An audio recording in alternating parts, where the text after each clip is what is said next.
addition can be made with aid of Section 50C. Hi there, I'm here again with a new case study. This case study is about taxability and impact under Section 50C. Section 50C? What is Section 50C? Well, Section 50C deals with cases where land and building is sold at price X but are registered at a higher price, that is X plus Y. In such cases, Section 50C comes into play and directs to considered sale price as X plus Y, which is the amount at which property is registered or stamp duty is paid. Well, in simple words, capital gain increases.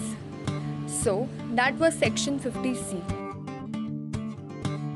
In the case that I am telling, Mr. A sold an agricultural land to Mr. B for rupees 100, but then all of a sudden Mr. C came to Mr. A and said that he would pay rupees 500 for land. A spoke to B about this.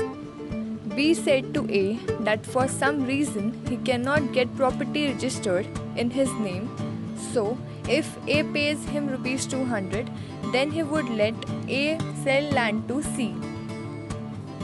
A agreed and paid rupees 200 to B. Then A sold the land to C for rupees 500.